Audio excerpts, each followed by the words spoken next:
Kita ucapkan penganjalimat dulu. Om Swastiastu. Om Swastiastu. Lingun nalatai, salam sujud karena malempang. Baik anak-anakku yang Bapak sayangi, semoga pada kesempatan ini kita bisa melakukan pembelajaran dengan sesuai harapan kita ya. Sebelumnya Bapak ingin menyampaikan nanti kalian mengisi link, tetapi belum Bapak share ya ke grup. Nanti setelah pembelajaran Bapak share ke grup, yaitu link Google Form atau link formulir ya, absensi. Nah, adapun materi kita pada hari ini adalah hakikat yatnya dalam Mahabharata. Tapi sebelumnya, sebagai seorang yang mempunyai keyakinan, serada, dan bakti, kita bersama-sama merendahkan diri, berdoa, yang Bapak pimpin nanti sendiri doanya. Setelah itu baru kita masuk kepada materi. Baik, kita ambil sikap sempurna, bisa seperti ini ya. Inanjuri kubahinganan tandak bula-bula peterkatah bunyin rebiak sendiri guntung. Baik-baik anak anda beluak parung hai mulai benteng. Atau ruang iji gantung palindang tinggi palingi. Palus painan antara kubah penting mau rawe. Halau tumbang lawang langit. Lendang-lendang lingi-lingi sali peredusan ranying hatala langit. Tuan tambin kebetaran bulan raja tuntung matanandau. Tampung sahur bergantung langit perapah berutu yang hawu. Wa ambun ketika tu ike are keprere enteng wang jamban zoom virtual tu. Ike andang lulus malalus pumpung belajar ike manyurat au ajar ain mujai berguna akan galang pembelum ike bara andau tu sampai ketatai. Buka ike lajur memberkat talu gawin ike mat bujur kebujuran kira orangnya kedere kuno. Kemudian ke akan ike penyang penyalepang utek penarang ate perintah serawi paling dalam pajang hukum. Dia betandang riut rawe bahing genan tandak palus budi tende penyelapaya. Buli hayak kayun penyang kerwe tatau sandi paturung sekali muraja. Buli hayak penyalepang utek penarang ate perintah serawi paling dalam pajang hukum. Uang aram tentang kuasam halajur ke belaku. Hajamban sahur perapa senden bereng ike semandiai. Sahe. Baik anak-anakku, kita sudah bermohon kepada Ranying Atala atau Ida Sang Yang Widiwasa, semoga sahur bergantung langit atau manifestasi beliau berkenan ikut serta dalam proses pembelajaran kita pada hari ini.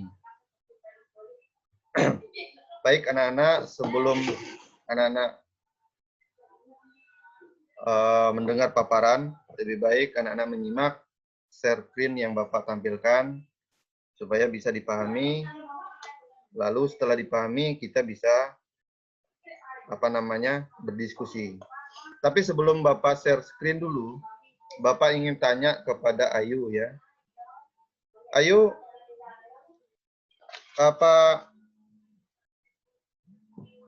pernah mendengar apa itu yatnya atau Mahabharata? Silakan Ayu.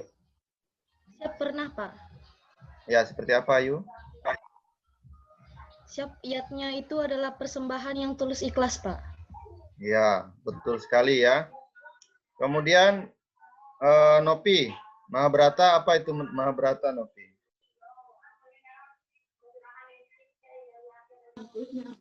Siapa Pak? Yang saya tahu Mahabharata itu yang difilmkan itu Pak. Oke. Nah, apa yang disampaikan oleh Nak Putu maupun Nak Nopi adalah benar. Yatnya adalah persembahan suci yang didasari rasa tulus ikhlas berdasarkan trirena, yaitu 3 hutang kita. Kemudian Mahabharata merupakan cerita keluarga Bharata yang terjadi pada masa lampau dan benar-benar terjadi, yaitu pertempuran antara pihak Pandawa dan pihak Kurawa. Kalau boleh dianalogikan, itu adalah perang Dharma melawan Adharma. Itu sekilas singkat informasi kepada anak-anakku. Baik, kita masuk kepada materi, Bapak share ya.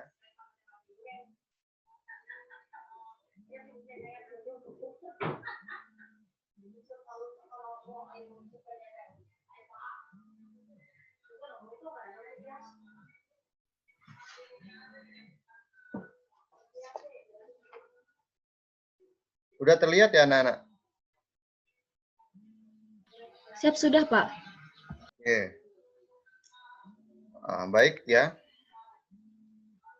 Di sana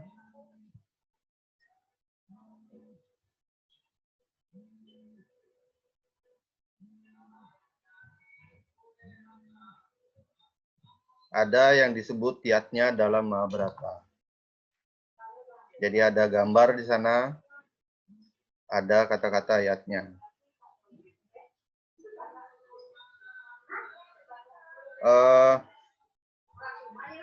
Bapak ingin tanya ya, pada slide pertama ini, apa yang anak-anak lihat?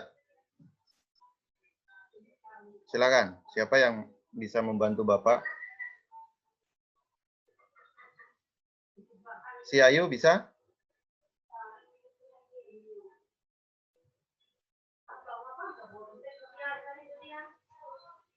Terlihat ya, Ayu? Siap terlihat, Pak.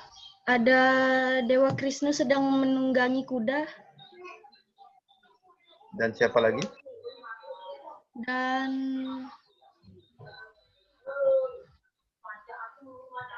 sepertinya Arjuna, Pak. Oke ya. Benar sekali anak-anak ya. Apa yang terlihat dalam slide 1 ini yaitu tentang sebuah medan perang Kurukshetra.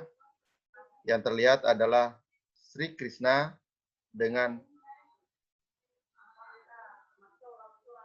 Sang Arjuna atau pihak Pandawa menuju medan pertempuran. Karena di sini Arjuna yang menjadi kusirnya adalah seorang awatara ya. Tetapi seorang awatara tidak boleh ikut berperang.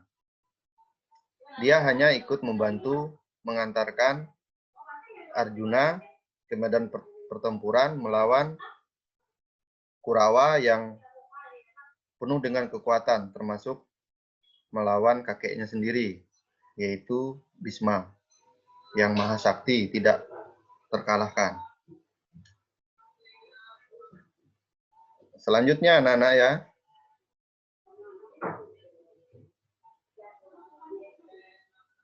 Oke, Om Swastiastu. Ini salam kita ya.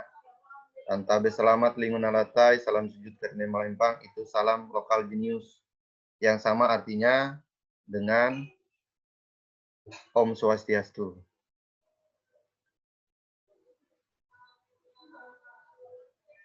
Nah, adapun tujuan dari pembelajaran kita pada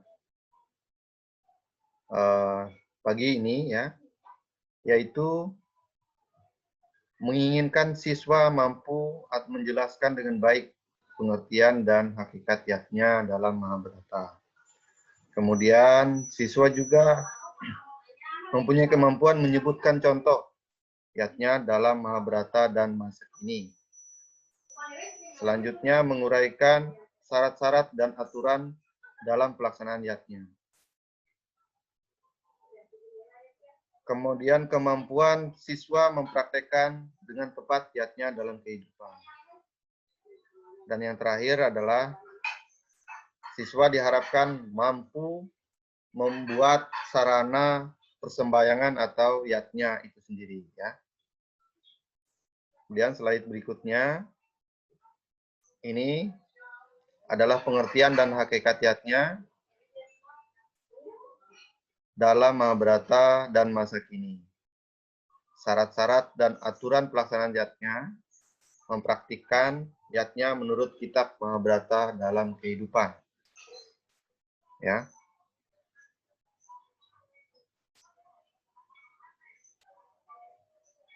Nah, ada dalam slide ini, slide selanjutnya, ini yang ada dan baru aja segar dalam ingatan kita, yaitu film Mahabharata yang diperankan oleh laki-laki gagah perkasa dan para wanita yang cantik rupawan ya, yang menjadi Draupadi, kemudian yang menjadi Yudhistira, Arjuna, Bima, Nakula, dan Sadewa. Banyak orang Indonesia yang mengidolakan ya dari pemeran-pemeran dalam Mahabharata ini. Nah, anak-anakku, ada hal menarik di sini ya. Apa yang Anda dapat lihat di dalam slide foto dari Panca Pandawa ini? Ada yang bisa membantu Bapak mendapatkan sesuatu dari sana? Dela bisa?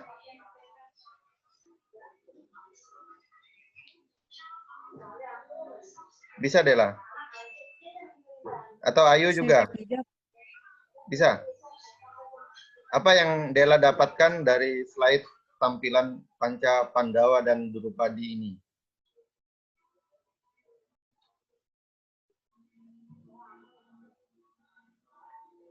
Ayu, ada nggak? Siap, apakah kebersamaan atau kekeluargaan, Pak? Bisa juga.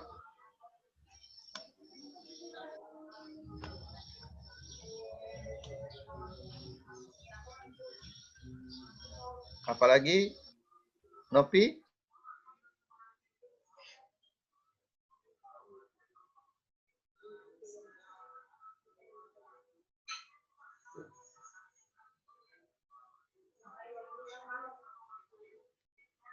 Ada nggak? Oke, Bapak bantu ya. Biar nanti semakin dalam pemahamannya. Dalam slide ini ada apa namanya? Ada simbol atau perumpamaan kepada kita yang bisa kita ambil. Yang pertama adalah Panca Pandawa dan seorang Drupadi. Ini mengirim pesan kepada kita dalam segi positifnya ya. Panca Pandawa itu diibaratkan atau dianalogikan seperti 5 jari kita, 5 jari tangan kita. 5 jari tangan kita yang saling berhubungan dan saling membutuhkan. Di mana simbol atau perumpamaan dari Yudhistira adalah simbol Dharma. Kemudian Bima adalah simbol kekuatan ya. Sedangkan Arjuna adalah simbol kecerdasan, keperkasaan kita, titik fokus kita, kemasuran, ya. Kemudian ada Nakula dan Sahadewa, adalah bentuk keseimbangan. Dari 5 jari kita itu harus seimbang. Harus bisa bekerja sama sehingga mencapai target atau tujuan hidup kita yang dalam konteks ajaran agama Hindu yaitu Mokshatam Jagadita Yaca Ittidharma atau kesejahteraan lahir dan batin. Yang bagi anak-anak sekarang yang pada saat brahmacari atau masa sekolah, goalnya adalah lulus dari SMA dan melanjutkan ke jenjang yang lebih tinggi, yaitu perguruan tinggi. untuk mendapatkan gelar sarjana. Apapun itu namanya. Jadi, Panca Pandawa ini adalah simbol indria kita yang ada dalam diri setiap manusia. Dharma merupakan ibu atau kendali dari semua indria yang lain. Makanya Yudhistira adalah orang yang bijaksana, orang yang tidak mudah marah, orang yang sabar, dan merupakan kakak tertua dari Panca Pandawa. Nah, ada lagi simbol yang satunya lagi, yaitu Dewi Drupadi. Bisa anak-anak bayangkan. Ada di sana terjadi poliandri ya, atau bersuami banyak. Tapi jangan dicontoh anak-anak ya. Bukan di sana titik beratnya. Di sana adalah bentuk dari sebuah keikhlasan dan ketulusan, ya. Itu simbol utamanya. Intinya mereka berlima itu dalam suka dan duka selalu bersama. Apapun yang mereka punya selalu dibagi, selalu diberikan kepada saudaranya yang lain. Tidak merasa dirugikan.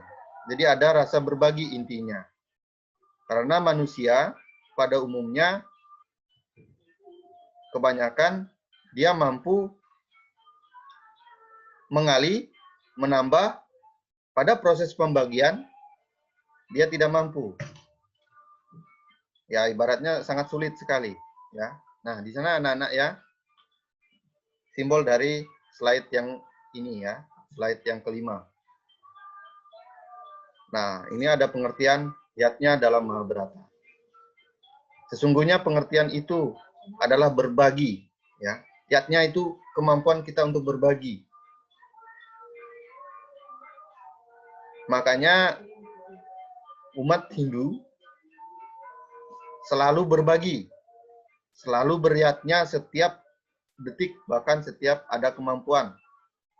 Yang bagi masyarakat Hindu yang berada di Pulau Dewata, termasuk mereka Ayu ya, mungkin sebelum makan mereka melakukan yatnya sesa. Ya, sebelum mereka menyantap makanan, benar nggak Ayu? Siap, benar, Pak. Nah, tapi kalau masyarakat di Kalimantan Tengah memang agak jarang melakukan itu. Tetapi tetap melakukan persembahan kepada niskala yang tidak terlihat atau kasat mata. Tetapi tidak setiap saat. Ada saat-saat tertentu.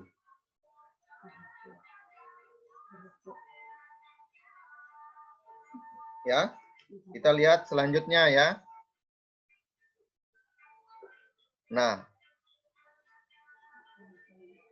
ini ada gambar tentang pura dan sebuah ilustrasi Purusa dan Pradana, laki dan perempuan. Ya. Dan ada dikatakan mengapa kita harus melakukan Trisandia. Ya. Trisandia merupakan pelaksanaan dari yatnya itu sendiri. Ya. Pelaksanaan dari yatnya yang pertama. Yang dikenal atau disebut dengan istilah Dewa Yatnya. Itu adalah bentuk pelaksanaannya, anak-anak. Kita lanjut ya ke materi selanjutnya.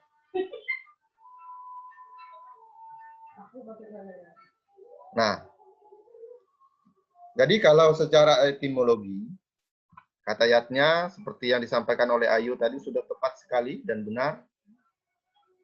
Berasal dari bahasa Sanskerta yang berasal dari kata yud yang berarti memuja, mempersembahkan kurban. Kalau dalam bahasa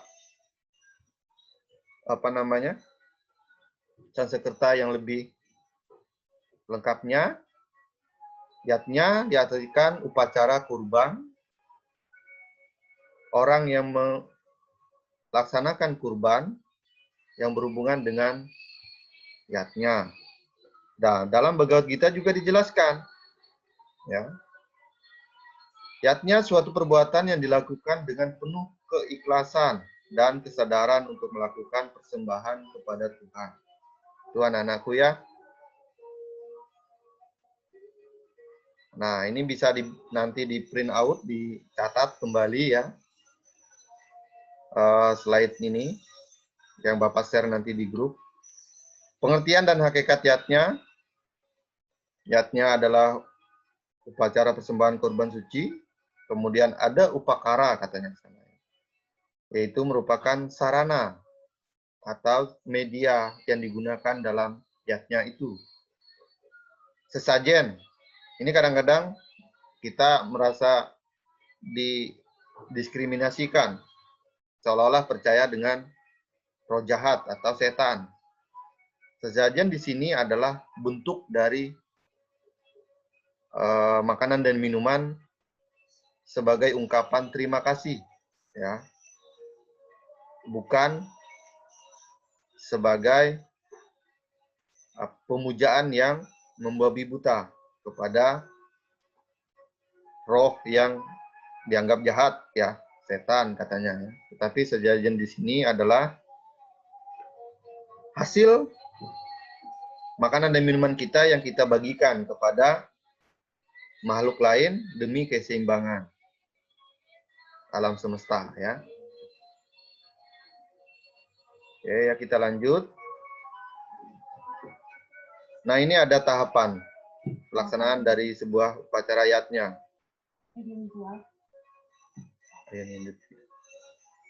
Yang pertama adalah prabawanya, alam lingkungannya, kemudian para pitara, para resi, dan manusia itu sendiri, ya.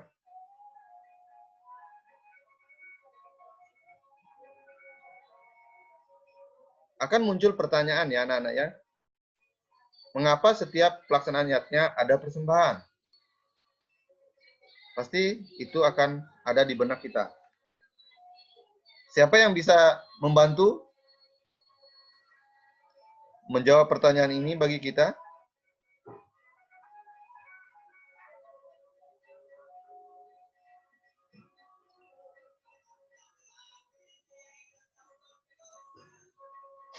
Ada yang bisa bantu?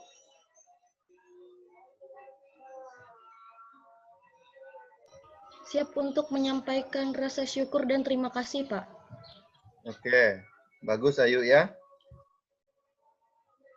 Kenapa kita mesti beryatnya dan harus ada persembahan?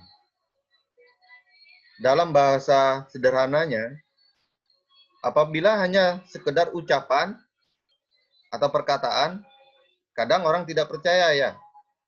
Tetapi apabila ada dalam bentuk media atau sarana atau benda, orang akan tambah yakin dan percaya bahwa kita memang tulus. Seperti halnya dalam masyarakat atau dalam masa remaja kalian, kalau hanya dalam pergaulan hanya mengatakan di mulut tanpa ada bukti, tanpa ada bentuk yang ditunjukkan, kita tidak akan percaya. Sepertinya seorang cowok menyatakan perasaannya kepada seorang perempuan, tanpa dia berkata, dia hanya membawa sebuah setangkai bunga mawar, sang perempuan akan merespon, akan tahu maksud dan tujuannya. Ditambah lagi dia dengan berkata-kata, akan tambah yakin lagi. Benar nggak, si Ayu, benar nggak seperti itu? Pernah nggak dikasih bunga oleh teman cowoknya? Siap tidak, Pak. Belum ya? Oke ya, kita lanjut ya.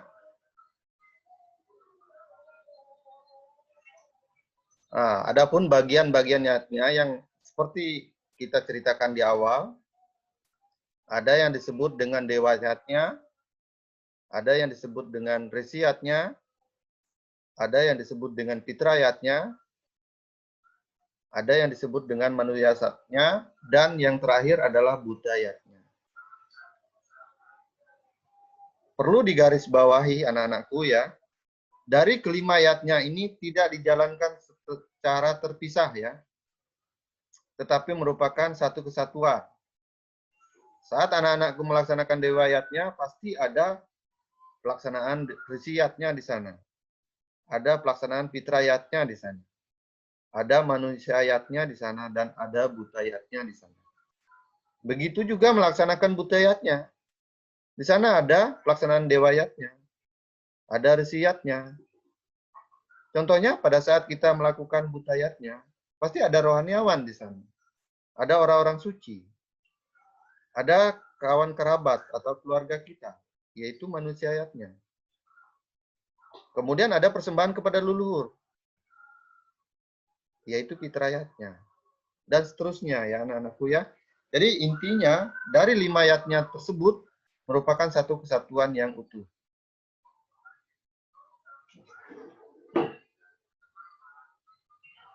Nah, ini pembagian dari dewayatnya tadi. Seperti gambar sebelumnya, ada kita melakukan puja trisandia. Ada yang melakukannya di rumah, atau di kamar, atau di alam bebas, atau di tempat suci seperti pura, kuil, dan bagi masyarakat kita yang ada di Kalimantan Tengah melakukan di rumah, yaitu dengan basarah, itu adalah bentuk dari dewayatnya.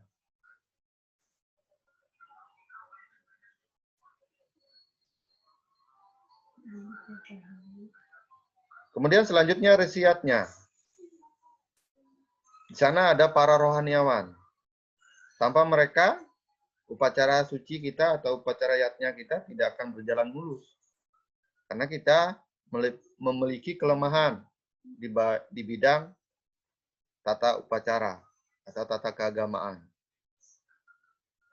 Para rohaniawan inilah yang mengantarkan upacara kita, upacara yatnya kita kepada dewayatnya, fitrayatnya, resiatnya, manusiayatnya, budayatnya. Sehingga apa yang kita harapkan, apa yang kita lakukan itu mendapat sebuah keberkahan.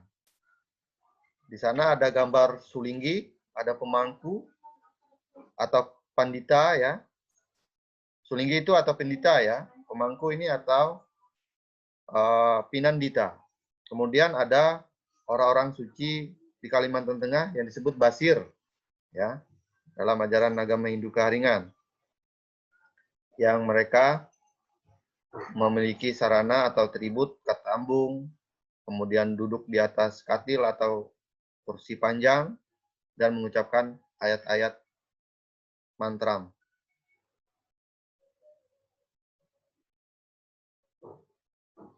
Nah, ini yang disebut fitrayatnya.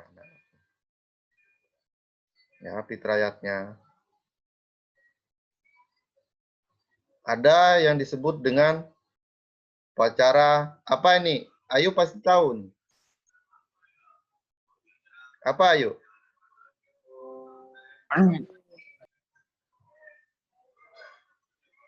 Yang di atas, yang gambar pertama.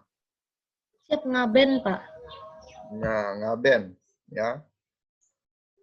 Itu memang mengerikan, tetapi bukan kengeriannya yang kita ambil ya. Tapi ini adalah pengembalian secara cepat. Panca Mahabhuta atau tubuh manusia ke alam semesta ya. Peleburannya lebih cepat. Prosesnya lebih cepat ya. Sehingga kita tidak mempunyai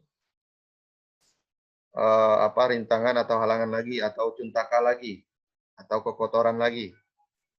Ini biasanya dilaksanakan oleh masyarakat yang ada di Pulau Dewata atau Pulau Bali, yaitu dengan upacara ngaben, pembakaran kerabat yang telah meninggal dunia menuju alam nirwana atau penyatuan kepada yang widi atau Ranjinatala, yaitu moksa, dengan proses cepat seperti yang dilakukan di negara India ya. Ini juga dibakar juga ya pada saat proses kematian. Nah, bertolak belakang kalau di daerah Kalimantan Tengah, proses kremasi atau pembakaran ini tidak dilakukan, tapi ada dilakukan, tapi tidak semua. Tetapi masyarakat kita di Kalimantan Tengah ini melakukan upacara tiwa, yaitu menyuci kembali panca mahabhuta atau yang disebut dengan apa namanya dalam bahasa Sangyang tiau karang tulang ya, yang berupa sisa-sisa atau fosil-fosil dari tubuh manusia, itu disimpan dalam sandung mantang yang disucikan sehingga dia mencapai leu tatau, dia rumpang tulang isen kemulusan uhat, keabadian ya. Kemudian slide selanjutnya, nah ini manusia ayatnya. Banyak sekali contoh dari manusia ayatnya, yaitu persembahan suci kepada sesama. Saat kita sekarang ini termasuk manusia ayatnya, karena kita sama-sama manusia dan berbagi ilmu pengetahuan. Kita sekarang melakukan ayatnya. Belajar adalah beriatnya. Ya. Mencari ilmu pengetahuan adalah beriatnya. Kenapa dibilang seperti itu? Karena pasti anak-anak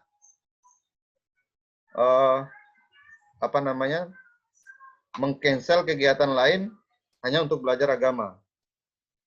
Artinya untuk jalan-jalan itu nanti dulu, saya mau Zoom meeting dulu. Nah, itu adalah sebuah pengorbanan. Sebuah pelaksanaan nyata dari korban suci dari anak-anak ya. Kalian duduk di depan laptop, di depan tablet, Android, dan menghilangkan ego sementara waktu melakukan pembelajaran ini, itu merupakan persembahan kepada Sang Hyang Widi maupun kepada manusia ayatnya. Ya. Di sana ada orang menikah ya. Ada orang upacara menggedong-gedongan, yaitu tradisi masyarakat kita di Pulau Dewata, yaitu upacara anak-anak ya. Kemudian ada yang disebut nahunan, ada disebut dengan perkawinan, lunuk kakaja panting, baringnya ya temuin bumbung, itu untuk yang di Kalimantan Tengah. Banyak sekali contohnya, tidak bisa disampaikan secara rinci di sana. Dan selanjutnya ada yang disebut dengan budayatnya. Nah, ini yang Bapak ceritakan tadi ya. Masyarakat kita setiap hari ya melakukan yatnya itu. Setiap ada kesempatan. Kenapa? Karena sebagai ungkapan hormat kita, ungkapan rasa syukur kita bahwa kita diberi makanan dan minuman, diberi kesehatan sampai saat sekarang ini. Dengan tujuan supaya orang-orang yang kita atau makhluk yang kita beri persembahan itu bisa memberi energi positif, yaitu dia tidak melakukan hal-hal buruk kepada kita. Dia netral, ya anak-anakku ya.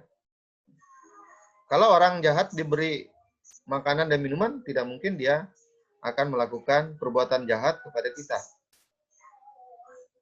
Tetapi orang yang cuek sama dia, ya dia akan iseng. Dia akan melakukan gangguan, baik fisikis maupun fisik ya. Suka tidak suka mereka ini ada dalam kehidupan kita ya. Para buta ini, para makhluk astral, itu ada. Tetapi kita tidak semua bisa melihat dan tidak semua diperlihatkan. Karena apa? Karena menjaga keseimbangan. Seseorang yang tidak mampu untuk melihat itu akan shock. akan down ya, melihat hal-hal yang berbagai macam rupa kekuatan negatif ini. Makanya umat Hindu melakukan budayatnya ini untuk meminimalkan atau menetralkan supaya gangguan negatif tidak terjadi dalam setiap aktivitas kita. Ya.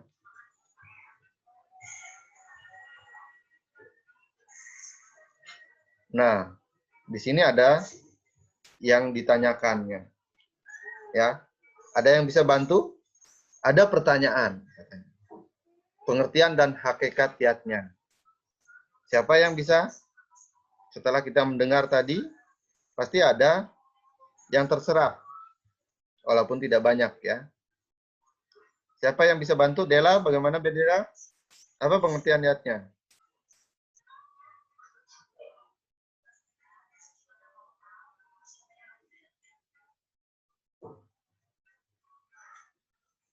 Terdengar Dela? Siap dengar, Pak.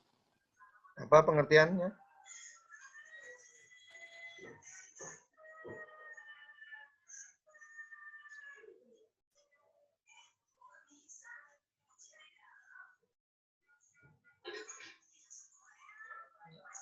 Oke, lanjut ke ini.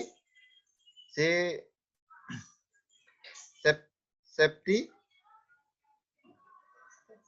Stefani ya.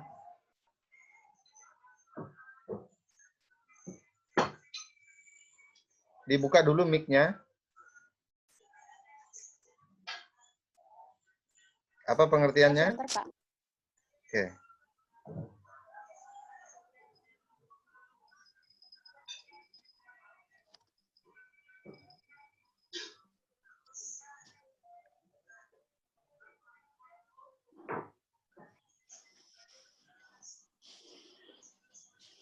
Bisa?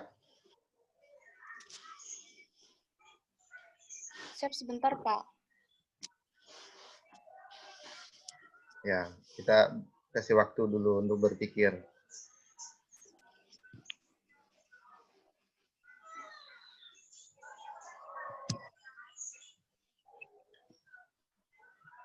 Bapak ulangi ya pertanyaannya. Pengertian dan hakikat yatnya. Pengertiannya aja dulu. Apa itu?